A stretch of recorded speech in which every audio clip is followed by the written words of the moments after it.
They bullied me for being the janitor's kid. 20 years later, I took the stage and revealed I bought their entire neighborhood. Hi, my name is Miguel Ramos. I'm 38 years old, and the last time I walked through the front doors of Westbridge High School, I was 18, humiliated, and hell-bent on never coming back. Back then, I was just mop boy. That's what they called me, kids who wore $1,000 sneakers their daddies bought, who got cars on their 16th birthdays and threw parties in basements bigger than our whole apartment. Meanwhile, I wore the same 2 pairs of jeans on rotation and took the late bus home most days because my dad was still cleaning up their trash in the cafeteria. My father was the janitor at Westbridge. Quiet man, calloused hands, always smelled faintly of bleach and sawdust. He didn't say much, but he showed up. Every day. Rain, snow, budget cuts, didn't matter. He took pride in his work, no matter how invisible people treated him. They didn't just laugh at him, though. They laughed at me through him. You miss a spot in the boys' bathroom, Ramos? That was Jason Miller's favorite line, quarterback, prom king, guy whose dad donated the new football field scoreboard. One time, they tied a mop to my locker with a sticky note that read, like father, like failure. Another time, someone photoshopped my face onto a janitor cartoon and put it in all the bathroom stalls. I found one stuffed into my math book. Mr. Halbier didn't even blink. Just told me to focus. Nobody stood up for me. Not even the teachers. Especially not them. See, the thing about being poor is you're not just short on money. You're short on protection. Short on people who'll vouch for you. I learned early on that if I wanted peace, I had to disappear. Blend in. Keep my head down. I worked at a mechanic shop after school. Not because I liked engines, I didn't, but because it meant fewer hours getting laughed at and more hours stacking a little cash. Every Friday, I handed my paycheck to my mom. She worked 2 jobs, cleaning houses in the morning and sewing hymns at a bridal shop in the evenings. My parents were quiet about their struggle, but it lived in the way they walked. Slow. Heavy. I remember one winter when our heat was shut off for 5 days. I did my homework in a hoodie and fingerless gloves. When I mentioned it at school, just once, a girl named Madison Hill told everyone I was faking it for attention. No one's that poor, she said, flipping her hair. He just wants pity. That stuck with me. Everything stuck with me. I didn't walk at graduation. Didn't go to prom. Didn't even get a yearbook. I picked up my diploma envelope from the office window the Monday after the ceremony and walked straight out the front doors for what I thought was the last time. I didn't cry. I didn't scream. I just promised myself I'd never be in a room again where people thought they were better than me. What they didn't know was that while they were laughing at me, they were feeding a fire they couldn't see, one I would carry for 2 full decades. Fast forward 20 years, and I'm standing outside the Westbridge Country Club in a tailored navy suit, sunglasses on, hands in my pockets. It's June. The air smells like lilacs and old money. Just like I remember. I'm not there to fit in this time. I'm there to show them what happens when you underestimate the janitor's kid. But that part? That's still to come. First, let me tell you how I got here, from mops and mockery to a multi-million-dollar smile. When I left Westbridge, I didn't head for college or Europe or some bold, cinematic adventure. I took a Greyhound south and ended up in a place where no one knew my name, or my dad's. Houston. I got off the bus with 2 duffel bags, $143 in crumpled bills, and a cracked phone with a dying battery. My first bed was a lumpy couch in the back of a greasy auto shop. I'd found the gig on a bulletin board at a diner, help wanted. Cash. No questions. Perfect. I swept floors, emptied grease traps, cleaned tools. Deja vu, but with oil instead of Clorox. Still, I preferred the smell. Felt like something new. My boss, Javier, spoke maybe 10 words of English. But he saw that I showed up early, didn't slack off, and didn't complain. So he taught me stuff. Car stuff. Life stuff. Said things like, every man's got 2 options, wait for the handout, or learn to swing. I swung. Every day. At night, I read. Took online classes on a borrowed laptop I'd paid for in weekly increments. I studied real estate, not because I thought it was sexy or exciting, but because I'd watched our landlord raise rent every year while fixing nothing. That kind of power stuck with me. 2 years in, I bought my first property, a junker duplex with a leaky roof and a family of raccoons in the attic. It cost everything I had and then some. I lived in one unit, rented the other to a guy named Wayne who was always between jobs but always paid on time. I fixed the place up myself. Learned to lay tile from YouTube and patch drywall at 2 a.m. on more nights than I care to admit. One property became 3, then 10, then 20. I started a company, Grime to Gold Properties. Dumb name, but it made me smile. I wasn't trying to be some high-rise mogul. I stuck to neighborhoods like the one I'd grown up in. The ones they forgot. Bought houses that sat vacant. Cleaned them up. Kept the rent fair. I remembered what it felt like to count quarters at the gas station counter. I swore none of my tenants ever would. And my dad? First big check I made. I drove straight to our old apartment, handed him the deed to a small house outside town. No rent, no leaks, no mop closets. Told him he was done working. That he'd spent his life cleaning up after people who looked through him, and now it was time someone took care of him. He didn't say much. Just hugged me tight and whispered, "You made it further than I ever dreamed." I won't lie, I cried. But it wasn't just relief. It was pride. His pride. And finally, mine too. By the time I turned 35, I wasn't getting by anymore. I was building something. I had 15 employees. A decent house. A half-decent dog.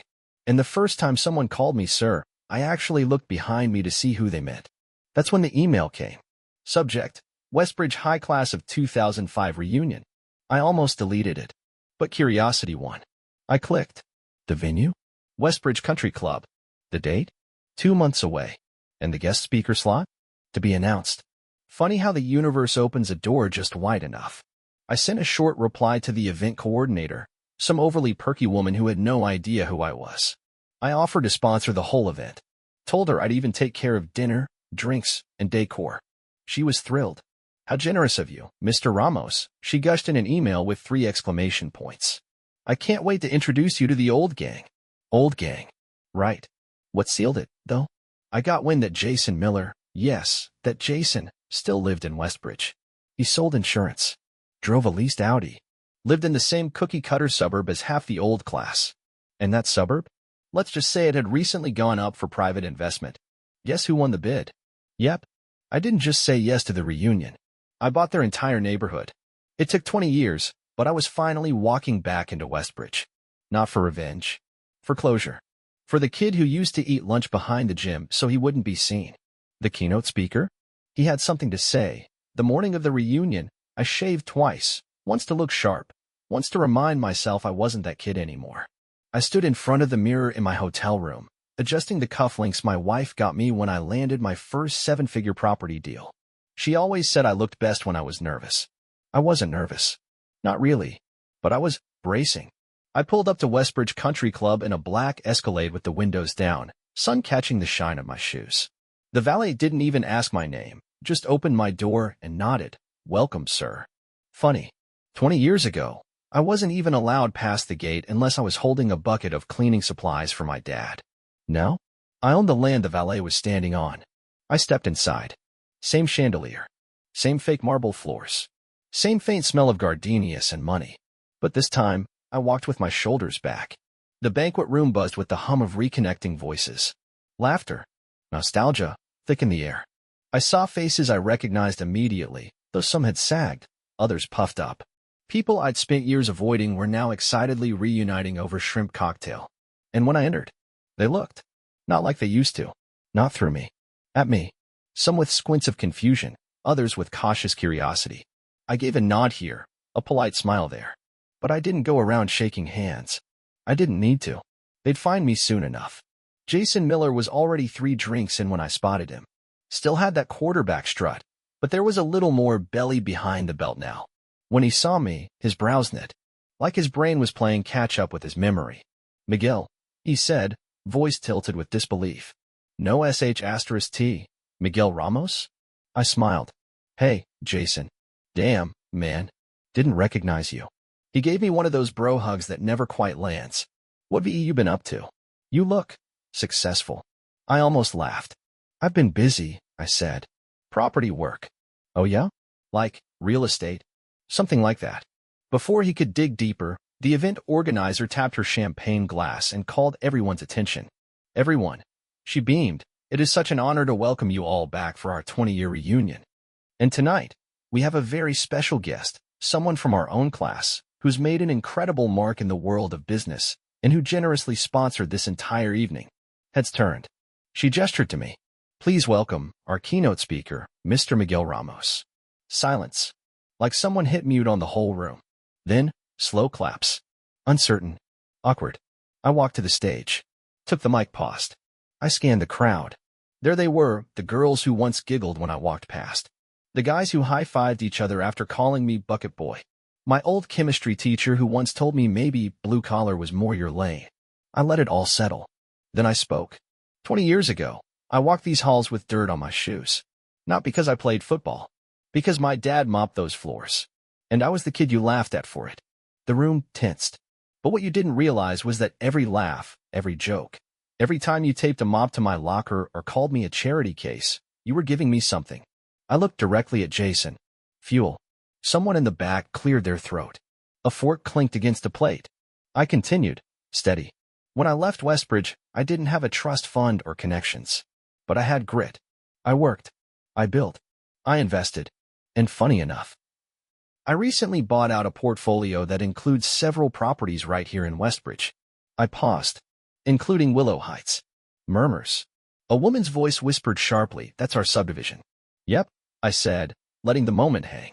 "So if any of you are renting on Elm, Lakeview, or Hillstone Drive, you'll probably be seeing my company name on your next lease." Someone gasped. Someone else dropped a roll. I let the silence stretch. "This isn't revenge," I said quietly. "It's closure." I stepped back. The mic echoed slightly as I handed it off. The event coordinator clapped, eyes wide with something between pride and confusion. And the room? Frozen. No jokes. No whispers. Just the sound of history unraveling. I walked off that stage feeling lighter. Not triumphant. Not smug. Just done. Like I'd closed a door that had been creaking open in the back of my mind for 20 years. They didn't clap much. A few half-hearted hand slaps. Mostly stunned silence. Someone coughed. Jason Miller was stone-faced, like a man trying to remember if he'd left the stove on or if his mortgage was suddenly in my hands. I didn't stay long after that. The buffet was untouched. Even the prime rib sat cold. Nobody knew whether to say "great speech" or pretend it hadn't happened. Madison Hill, now some kind of influencer if the badge on her phone case was to be believed, tried to corner me by the bar. "That was bold," she said, sipping something pink through a gold medal straw. "You always had a chip on your shoulder, huh?" "No," I said, looking her in the eye. "I had a whole toolbox." I walked past her and out onto the patio. Needed air. That kind of stillness only comes after you drop something heavy you've been carrying too long. And then I heard it behind me. Footsteps. Jason. He was holding his glass like it was anchoring him to the earth. "Look," he said, "I don't remember everything that happened in high school, but you don't have to," I cut in. "I do." That was the difference. He flinched a little. "It was just jokes, man. We were kids. You're rich now. Doesn't that mean you won?" I turned to him fully. "That's the thing, Jason. You still think this was about winning?" He opened his mouth, then shut it. I kept going. "You made fun of my dad for scrubbing floors. But he fed his family. Paid rent. Showed up. You mocked me for wearing the same shoes, but those shoes got me here. You thought being poor was something to laugh at. You never understood it was just the start of my story." He looked like he wanted to argue, but there was nothing to say. Not anymore. Behind us, the reunion was unraveling. A few people had left. Others were whispering. I saw one guy, Derek, I think, Googling Grime to Gold properties on his phone like he'd just spotted a celebrity in the wild and couldn't figure out how. Jason finally sighed and said, "Well, good for you, man." I nodded. "Thanks." And I meant it.